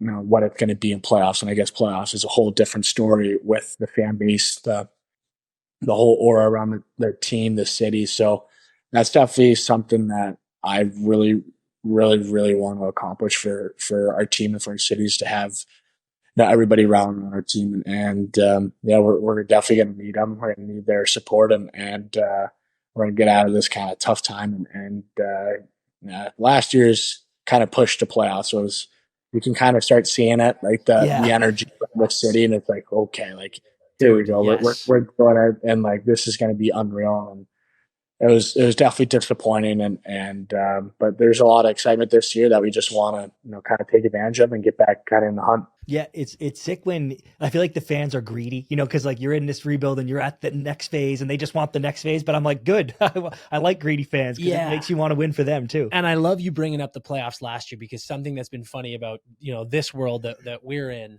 is there's a lot of interactions with fans online. Yeah. And Sens fans are the best. And you look at all of these different Canadian markets and how intense the media can be and some of the fan reactions can be. And from our perspective, every time you watch Sens game, I feel like that barn is rocking and you can tell how passionate they are about the history and the connection with the team. So yeah, it fires me up hearing about, the mindset going into this next phase of the season, really wanting to grind out some wins and doing it for the community. There's nothing better than that. Oh yeah. It's unbelievable. Yeah, no, we're lucky. The fans have been really positive, and I feel like you'd get in, like the big cities, Toronto, Montreal, like kind of cities like that. You might get like, if you walk around, like there might be a guy who's like starts giving it to you about however you're playing the team, but that hasn't happened here at all. Like walk around, everybody's like, we love the team. We've been Sens fans since '92, and they like we've been season ticket holders. So it's been nothing but positivity and it just makes you want to play so much harder for them, because they're spending their hard work and their money just to come watch you play. So you always want to put on your best effort and make sure they are proud and what they're spending. Yeah. I mean, and honestly, dude, when it comes to a fan base, there's nothing better than that. That's all you want. That's all you can ask for. That's the dream. All right, Brady, we're going to get you into some fun shit here. So this is a game that we play with every guest. It's called Pass, Shoot, Score. Basically a ranking system. So passing the puck, snapping it around is great. Shooting, getting pucks on net's a little better. Scoring the ultimate goal, that's the top. So essentially it's marry, fuck, kill. Yeah. But you don't have to kill anything. It's just 1, 2, 3. All right. So we're going to start with something that we touched on a little before. I love how much of a music guy you are. So an eclectic music guy. Yes. I'll say. Yeah. So I'm going to hit you with a pass, shoot, score of 3 songs. Okay. Mr. Brightside. Okay. Something in the Orange, Zach Bryan. Whoa. And Landslide, Fleetwood Mac.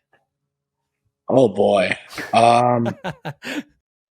I'd say pass, Landslide. shoot. Oh boy, something in the orange, and then Wow. score. Victor Bright. I know. I'm a huge Zach Bryan. I just saw know my you are. Spotify. I just saw my Spotify year thing. It's like Zach Bryan. It's all Zach Bryan. Yeah, it's like, all right. I guess I listened to him a lot. Listen, the passing landslide kind of broke my heart, but at least Mr. Brightside stayed his score. Yeah. That is all that matters to me. That's a huge win. It was close. I'm not gonna lie to you. It's pretty close. That I get it, dude. Zach is great. Have you been to a killer show? I have. I actually Okay, went thank last year. Yeah, last year I went day before our first preseason game. I'm like, I have to go no matter what. Like, I have to. Yeah. So it was an opportunity, and I saw them in Toronto, and it was unreal. Oh, fuck yeah. Very sick. Yes, that's awesome. Okay, here's your next one, Brady. The next category is Will Ferrell movies. Okay. Okay. Pass, shoot, score. Old school. Anchorman. The Other Guys.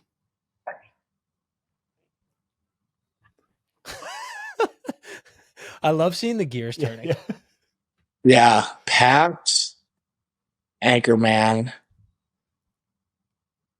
shoot, old school, and score The Other Guys. I think The Other Guys is awesome. Dude, that's a hilarious movie. Such an underrated movie. That is my exact ranking. Yep. And I couldn't love it. Dude, the Other Guys is not only, in my opinion, probably his funniest movie. It's a good movie too. Like the script is really smart and funny.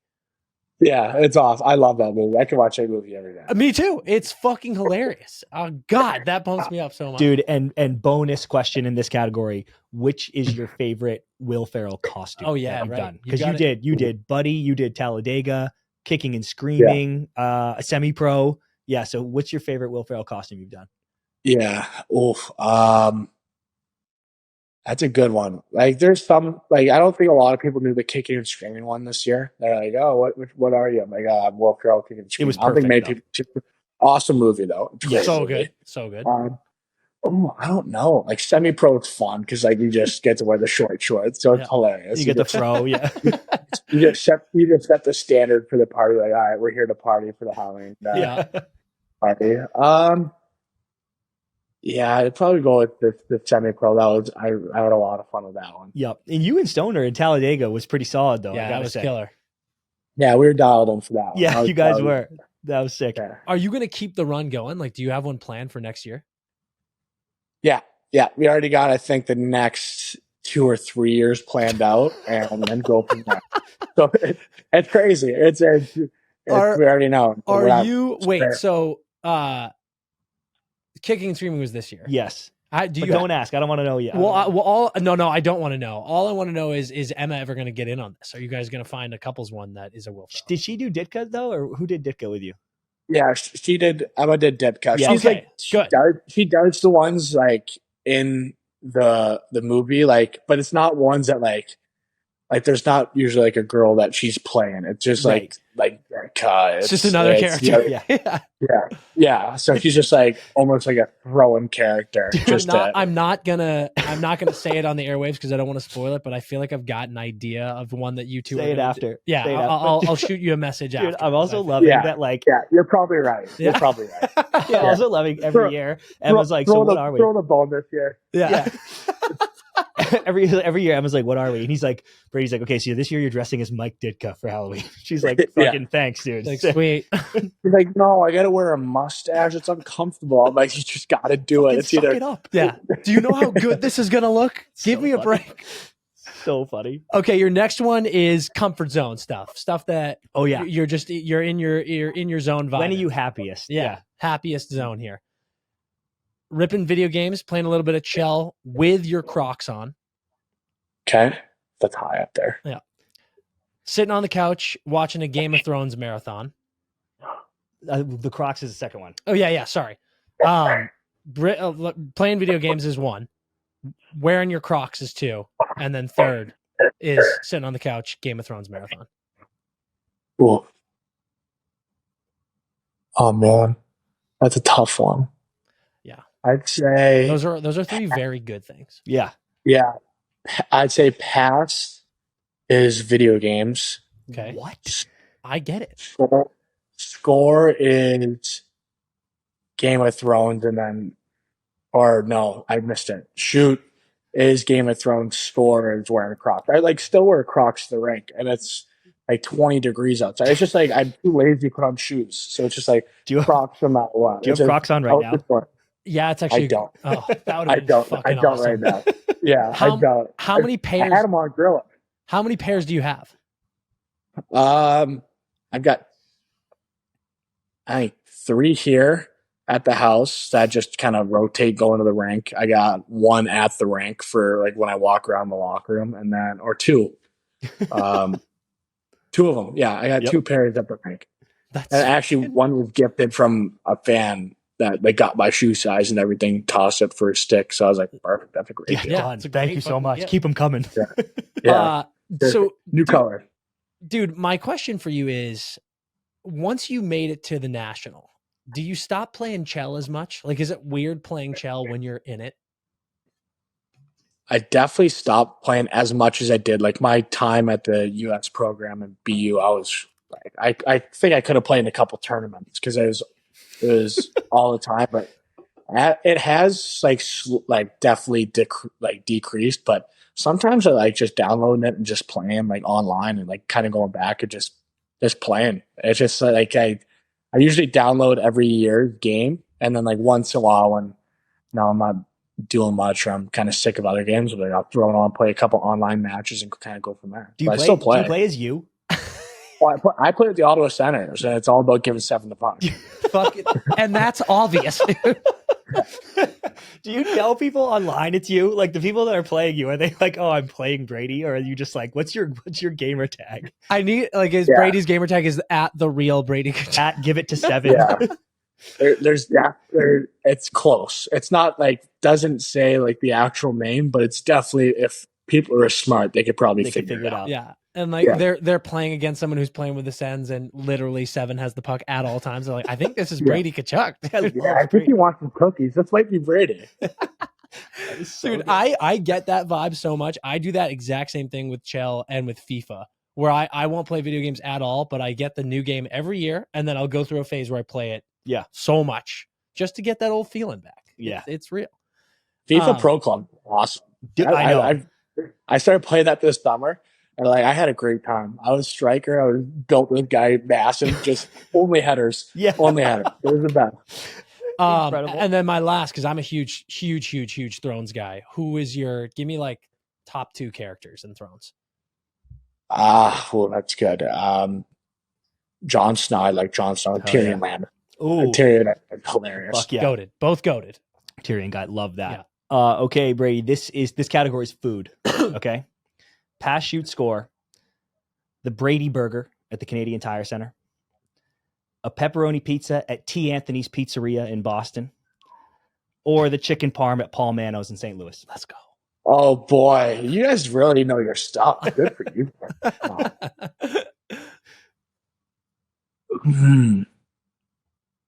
Oh man, you guys are really messing with me. Yeah, because you're going to upset someone with this answer. I know, but I got to go pass. And this is like a very one of the best passes I've ever seen in my life. Yeah. T. Anthony's. Oh fuck, Emma's pissed. Dude. Shoot the Brady Burger, and then score the chicken parm. Yep. Is that your order at Paul Mano's, or did you get something else? You know, I actually switched up to, they have these great lamb chops all around. Oh, damn. Dude, you know what? Very quietly, when an Italian spot does lamb chops well, they are gas. Yeah. So I respect that pick.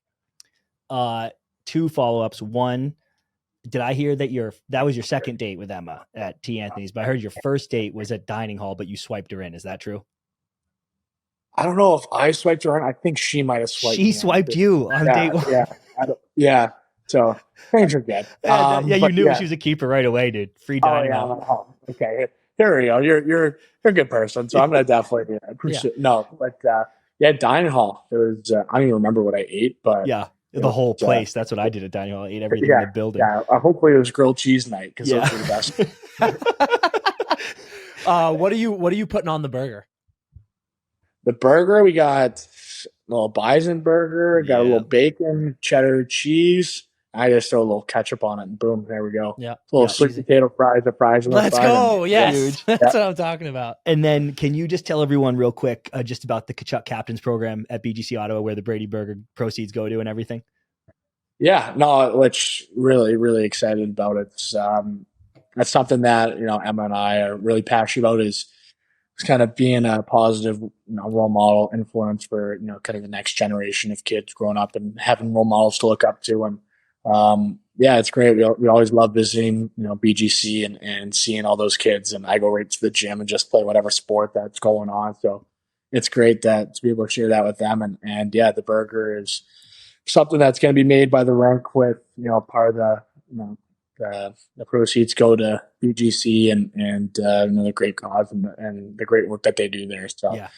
something I'm really excited about, and actually just did a little taste test. I think it was the last week, and some of the kids at BGC came to and tried it out. Oh, sick. So I think they loved it, and Yeah. now I'm definitely excited for the rank to be able to serve that now. They can't wait That's for you so to come awesome. back and dummy them in ping pong again. They're like, dude, fucking take Oh, it yeah. easy, bro. We're 10. It's like, Oh no, yeah, dude. basketball is game on. Yeah. Just dunking on It's awesome. 10-year-olds. Oh yeah. Oh, so It's the only move. All right, your last one, Brady. This is a little bit of a reverse on you because this is things that annoy you. So we're going to go past shoot score, but score being the thing that annoys you the most. So Okay. we're just going up. Number 1, losing a yard game to Big Walt. Fair. 2, the bagged milk in Canada. And 3, the fact that Matthew eats mac and cheese with a spoon and not a fork. Yeah, that's pretty bizarre. I'd say, yeah, whew. That's a tough one. Bagged milk is probably a pass for me. But Yeah. are you guys on board yet, or do you avoid No, that? it's Because I can't so- get there. It's so weird. Yeah, but honestly, I don't think I've ever seen it in the household, so Yeah, that's why. okay, it's- good. Yeah, because we don't have it. Probably shoot is the Matthew with the spoon because I probably do some weird things when I eat what's Fair. That's fair. Doesn't want to throw stones. That's I good respect that. self-awareness. Yeah, I respect Yeah. that. And then score is losing the big wall. That's always because he Yep. just will put it right back in your Yep. face and Just a killer. yeah. Yeah. Dude, One I couldn't quarter after. believe because we were watching some of the you guys did that awesome like stuck with the Tkachuks at quarantine, that whole series, and I was watching that Can Jam finale again. I can't believe that L you took, dude. Like you and Walt were up so big, dude. I was dying at that game. That was amazing. Yeah, no, that was a lot of fun. Yeah. That was entertaining for us too to be doing that once a Yeah. week. Dude, Sick. our dad does that too. He does it with such a pompous way. Like he'll beat us in a card game, Yeah. and then instead of gloating, what he does is like he's like, well, so next time you're playing, and you should try. And I'm like, shut the fuck up. Like deal the cards again, Yeah. and I'm gonna bury you. Yeah. It's fucking brutal. All right, well, Brady, you nailed that. You've been unreal this whole time. We've taken up enough of your time, so we're gonna let you go here. But before you bounce, is there anything you want to give a shout out to? Anything you want to plug? Anything you want to say and leave the listeners with? Oh, I didn't even know what to say on this one. Yeah, I don't really have much. Just I guess watch along the ride of the Ottawa Center this year. Yeah, watch the boys get hot. Hell yeah. Enjoy the ride. Yeah. Fuck yeah. I love that. All right. Well, dude, you've been the best, man. Thank you so much. This is a blast, and we'll knock it out in elbow room next time. Perfect. Can't wait. Hell yeah. Thanks, guys. For Sick. That was our interview with Brady Tkachuk. Again, just the best guy in the world.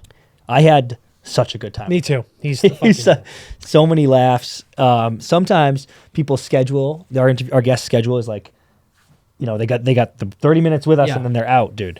And sometimes they hang for a while, and Brady was hanging and just being the man. He sure and being was. so awesome. So that was fantastic. Okay, let's wrap this episode up. We got a new look over here on the couch. Yeah. I like it. I'm comfy. 3 hottest teams of the week. Team number 3, New York Rangers. They did just get tagged by the Sabres. Yep. But they are on a roll. They had a 3-game win streak. Avs, Wings, to name 2. But we had to dish it out based on strength of schedule. So the third hottest team is them because they are the best team in the NHL right now. Beat the Penguins 1-0, Flyers 3-1, dummied the Bruins 7-4 in a ridiculous game. Brian was there. I was actually there. Brian, you made a TikTok there, right? I did. Tell us about it. I was on the ice. It was, after the game, we were on the ice and then made a TikTok with the Rangers and Justin Tuck and the Stranger Things guys and Cousine. So sick, dude. What's the Stranger Things kid like? It was cool. Dayton? He was down to do it. Honestly, it was their idea. We were just along for the ride, but the social media people told them what the premise was, and they were like, cool, yeah, let's do it. So They were like, hey, there's this cool trend, and Brandon are like, yeah, I know, we did it. I was like, yeah, that's our trend. It's unbelievable. That's actually so crazy, dude. I know. It was like these famous people, then us two schmoes in the middle. Yeah. But yeah. But the Rags are buzzing, dude. They're up 1-0 on the Red Wings right now, Yep. halfway through the second. So Who had the assist on that one? Say it. Laffy. Second hottest team of the week, the LA Kings. 5-game heater the Kings had going. They beat the Panthers, the Blues, the Yotes, the Ducks, and the Habs. They're scoring a ton of goals. Third most in the league. They're giving up no goals, second least in the league. Yep. Jesus, dude. They are cooking. I mean, Talbot was just pulling the Kings out of the doldrums with their bad goalie play, but Phoenix has been insane too. So they've got a tandem right now. They're scorching hot.